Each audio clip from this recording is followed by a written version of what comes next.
Hi, welcome everyone. I'm Bill, and it has been a while since I've gone live on my podcast, The Emerging Process. I haven't been feeling well. I went on a long trip with my son and got kind of depleted, and then I wasn't feeling well for a while, and yeah, was not up for doing a podcast. But I have been mentioning that I've wanted to offer a third part on life myth, excuse me, focusing on addictions, really important, troubling, and potentially amazing part of our lives. Yeah, our addictive processes and how they can be part of a larger dreaming process, say our mythic, our life myth process. So this some of this theory on addictions comes from my teacher of many years, Arnold Mindell, and he had developed a body of work with working with addictions that he referred to as sentient addiction work. And by sentient, he was really talking about the most subtle roots of addiction that are grounded in a non-dual experience that's often outside of our consciousness. Excuse me. But that sentient experience could really be, in a sense, at the heart of the addiction itself and potentially the thing that the person needs more of. That experience is so vital. Oftentimes, it's not conscious, but could be really, yes, at the root of things, driving things. Yeah. So I'm going to give a big shout out to Arnold Mindell, who passed away about a year ago for his brilliant work with addictions. But I want to take a half step back just to touch upon or recap mm, a little bit about the life myth. Again, the life myth can be seen as an overarching dream of life, a song, a main song of life. And like a nighttime dream, can be not so easy to understand and make sense of. But dreams being what they are can be incredibly important, impactful, influential in our lives. So there's a lot of reasons why we might want to connect to the life myth. Um, they can help us have a clearer sense of our direction and meaning in life. They can help us with our relationships, our direction of work. For example, lately I've been offering a group. Actually, it's a free group. If you want to join in, I'll leave the information in the information below. Uh, it's a group about seeing how our response to the world, can be informed by our mythic tendencies. So, a lot of different implications for our life myth. And that's whether we work on it or not, because we could not take a second to think about our life myth, to look at it, and it could still be moving through our lives, influencing us, um, moving through our relationship lives, our work lives, our bodies, for example, through our symptoms, and yes, through our addictive processes. So the life myth can be expressing itself whether we look at it or not, whether we think about it or not, whether we like it or not. And that's often, it often is. Our life myths often are a mixed bag of things that often contains some of our main issues or problems in life. And it often contains some of our main strengths and even solution to these very same problems. So, an incredibly important thing to connect to and begin to understand, especially if we are thinking, not so sure the meaning of this life. Like, where am I even going? What does this all mean? It can help us makes sense at that foundational level, I'll say. So I touched upon these other areas in prior podcasts, the early childhood dream or memory, um, touched upon the peak experience, although, wow, that's what I'm come back. I digress here. I want to come back to the peak experience because I think it's really helpful to, from time to time, come back to our peak experience because there are deep, deep lessons and important stuff in that peak experience that, like this morning, I was reviewing my peak experience about the whale emerging from the ocean some years ago. And it's so easy to forget what's in it. It's so easy to forget the lesson, the potential lesson, or the potential direction of development that the life or the peak experience rather could be suggesting. So anyway, you might want to think about that again. Um, so one of the ways to think about the life myth, yeah, it's kind of always there, at least in the background. It's not everything, but it's a lot. Yeah. So it may not be arising in every single moment, but if we wait long enough, this overarching song or dream being what it is, it will eventually reemerge. And then, you'll forget about it probably. And then it'll reemerge again. And sometimes for some people, it's like a daily thing. It's just like you can't avoid it for better and for worse, right? And for others, like, it comes and then it goes. We forget about it. And then we remember, oh my gosh, here it is again. Yeah. And we remember it because the really troubling part of it, the issue that it's deeply associated with, or we might remember it because of the deep gift or strength or energy that it has in us that we get reminded because, oh yeah, that again, I remember. Oh, thank you.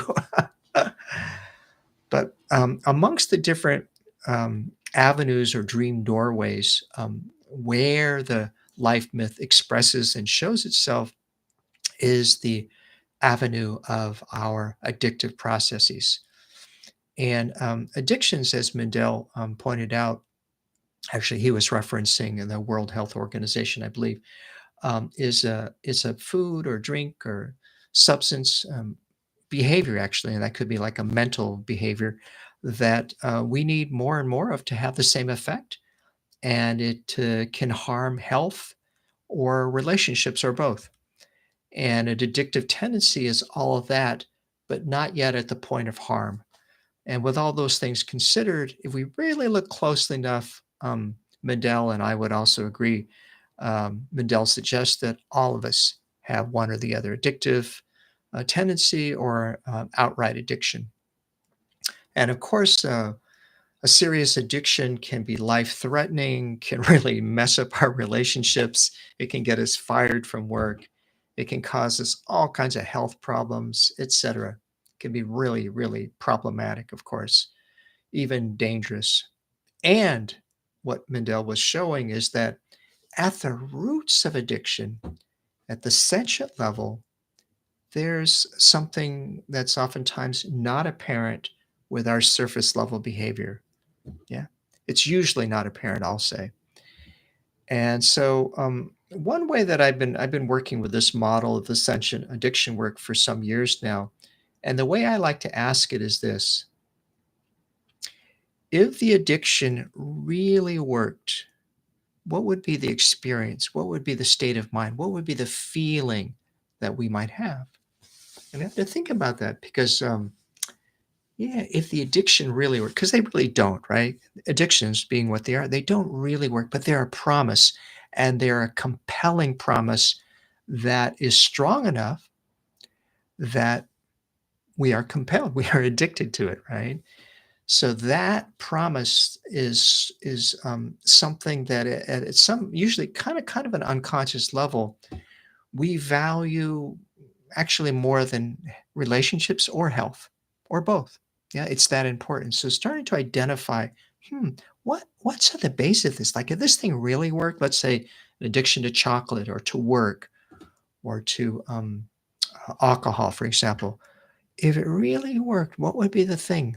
And I've worked with many people over the years on their addictive processes, and some people had to really think about it. And then they might say, my life would be filled with love. Or finally, I would be, I would have my own power. Or I would experience peace. Yeah. Or I would have absolute clarity. Many different possibilities. Many, many different possibilities. So you can think about it if you like. You can take a minute now if you like and think about an addictive process. And if it really worked, yeah, what would be that experience, that state of mind, that feeling that you would have? Yeah, you can think about it. Mhm. Without going into my whole thing, I would say if mine really worked, because I was touching upon this earlier this morning, so I kind of already, it's a little bit primed for me. I would have a godlike mind. I mean, I would have this big, big mind. And here's the thing, I forget about that all the time. I get into my addictive thing, I forget what it's all about, and then occasionally I remember. And then here's the kicker. Here's the additional part is that that larger mind is also deeply associated with my larger mythic process. It leads in a very similar direction. And this is one of the things that's kind of cool with the life myth work is looking at relationship things, looking at physical symptoms, looking at peak experiences, looking at addictive processes, etc. We might start to see that some, maybe all of them, actually, in a symbolic way, weave together. That they're all one thematic process. They all move towards love. They all move towards power. They all move towards a larger mind, etc. And that's really kind of cool to find. Actually, today's Tuesday. Thursday this week, I have a free presentation. It's kind of a sneak peek into my summer course on the life myth. So if you want to hear more about this stuff, come to the thing on Thursday. I'll put the details for both it and the course I'm going to be offering in the description below. Okay. So back to this thing about the woven thread. Yeah. Oh, there it is. It's coming through my addictive process. It's coming through my relationship thing. It came through in my peak experience. Wow. It was there in my earliest childhood dream. And it starts to kind of support, it starts to, let me think, what's the word here?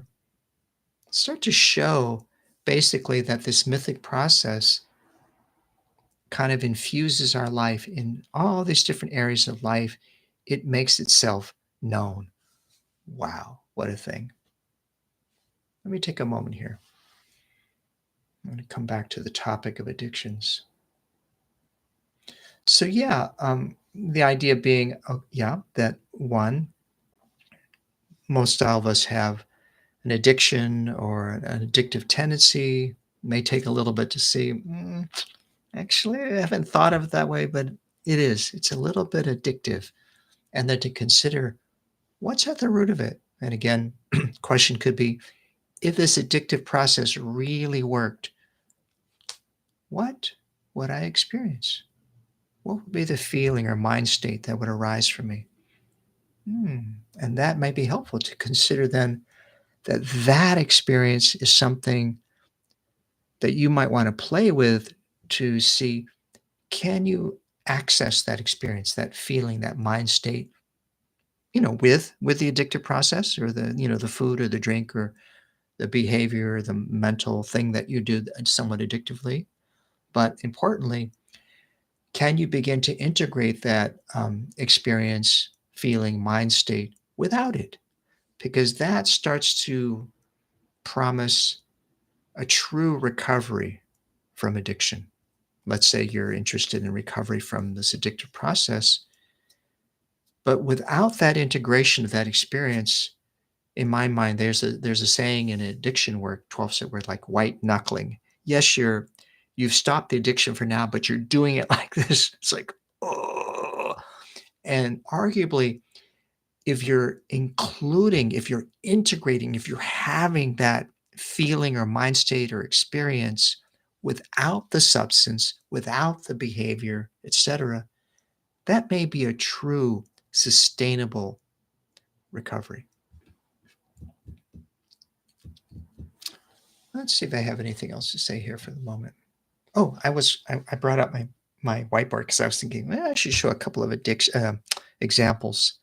So let's say a person has an addiction to chocolate. Yeah, yeah, and that when they really go into it, and they think, wow, if this addiction really worked, because oftentimes it's a little bit unconscious thing. What would I feel? What would I experience? And let's say it's love. Yeah, I've had that. Some people who have had an addiction to chocolate, and let's say, yeah, lo and behold, love. Wow. And then if they consider, well, how can I have this experience without chocolate? Then this is a really important thing. They might realize they actually have edges to experiencing love, to having that in relationship. Yeah.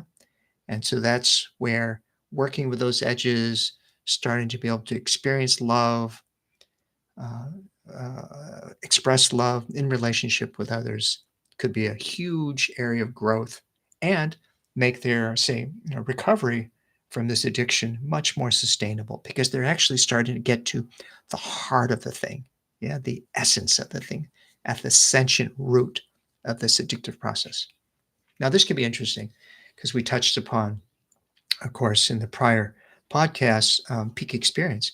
Let's say their peak experience was also about love. Yeah, like let's say they were at a music festival. They didn't really know anybody, but in the midst of all these people and this music, they just had an ecstatic experience. They just feel like, oh my gosh, I'm in love with everybody. And then that starts to kind of strengthen the thematic connection there. Yeah, so that peak experience, let's say, yeah, was also about love. Yeah, I'm making kind of a somewhat of a simple, actually not that simple. I've actually had, you know, a number of people, what I've kind of gone through these different areas of life where they did stack up. It's like, wow, oh, there it is again. And there it is again. And there it is again. And then let's change it up just a little bit. Let's say their earliest childhood dream or memory was this. So this, say here, early CH for childhood. So let's say their earliest childhood memory was different. Let's say their earliest childhood memory was being alone, crying in their bedroom. Yeah. Deeply, deeply alone, deeply feeling unloved. Now, I would say, same theme, the absence of love, and then love and love.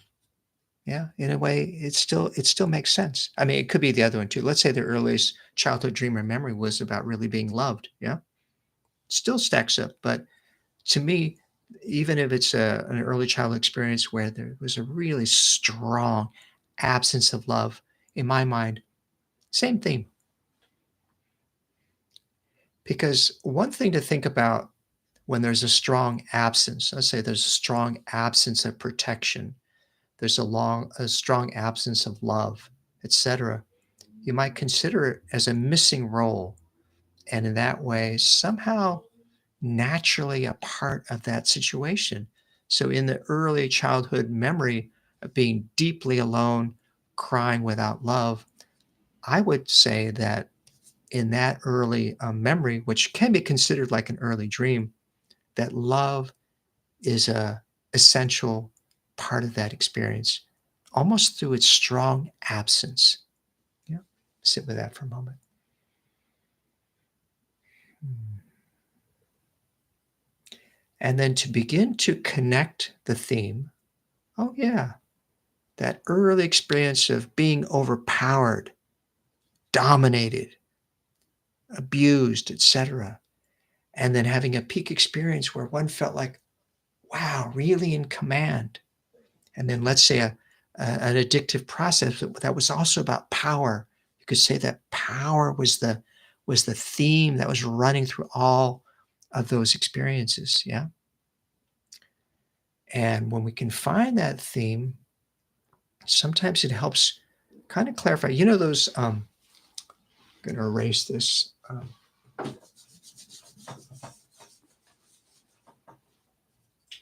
You know those little those pictures that's just a bunch of dots, and if you don't connect the dots, it doesn't really make sense. Well, for many of us, this is like our life myth. The dots are all present, they're all there, but when we connect the dots,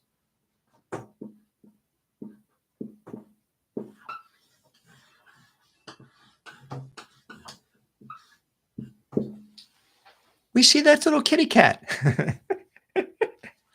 And so that's what we can do if we start to look at our mythic process and these different dreaming doorways, is we start to connect those dots, and then we see, wow, I have never connected the dots. And in a way, it's funny because in a way it's so obvious, but in a way it's really not. Yeah, that dreaming process um, can be so coherent in a way, but we can easily. It's so funny. We can easily not be aware of it. I had been in therapy for years and years and years, and my mythic process was always there. I was kind of aware of it. I was not aware of it. It's like it took a conversation with Arnie Mindell for those dots to line up, and then I was going, oh my gosh!" It was like that. Like the dots were not connected yet, and that's one of the things why it may be important to consider that early childhood dream or memory, these different dreaming doorways, addiction, peak experience, etc. And yeah, if you want to look into that, you might want to check out my book on the life myth. I'll put the details below. You want to go into a supportive environment, learning about this stuff, you might want to consider taking my online course this summer through the Process Work Institute. Okay, we'll call that enough for now. All right, take care, everyone. Bye for now.